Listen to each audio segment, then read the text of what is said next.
প্রতিদিন লাঞ্চ টাইমে আমি আসবো আর তুমি অফিসে যাবো আমার সঙ্গে? তুমি আমার শোনা ছেলে। দেখি তোমার পিছনে কি লেখা? নুহান। ওর নাম নুহান, ওর গেঞ্জিতেও নুহান লেখা। এসে কিন্তু তোমার জার্সি, ক্রিকেট খেলা, ফুটবল খেলা জার্সি। তো এইদিকে তাকো, তুমি কোন খেলা বেশি পছন্দ করো?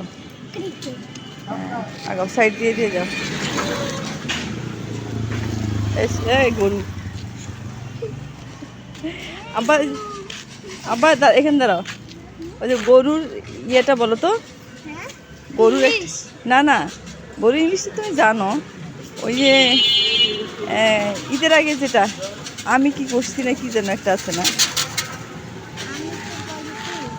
সেলফি তুলতে গেছি কি যেন একটা আছে না?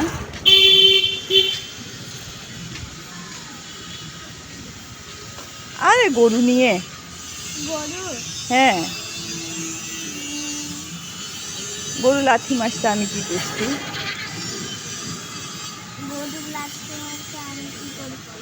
হ্যাঁ, ওইটা এইখানে তাকিয়ে বলো,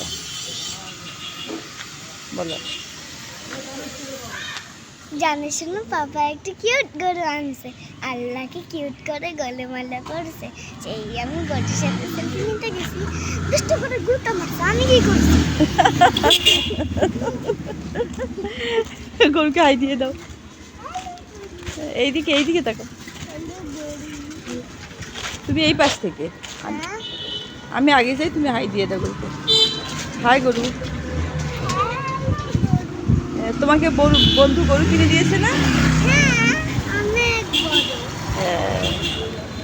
তোমার গরুর বেবি হবে তো। এটা তোমার বন্ধু ভালো জানে। আমাকে বন্ধু বলেছিল, মনে নেই। বন্ধু আরেকটা কিনে দিবে তো, এবার আরেকটা কিনে দিবে। হ্যাঁ, বন্ধু বলে ছাগল কিনবো। ছাগল কিনবা? বন্ধুর কাছ থেকে ছাগল কিনে নিবা?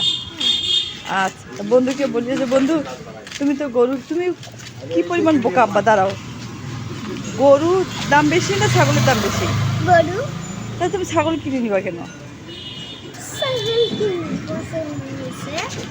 আচ্ছা ঠিক আছে, তো বন্ধুকে বলি যে বন্ধু এবার আর গরু কিনে দিও না, এই সাইডে যাও। এবার কি কিনে দিও? এবার কি কিনে দেবো? ছাগল। আচ্ছা যাও, রিক্সা দাঁড় করাও।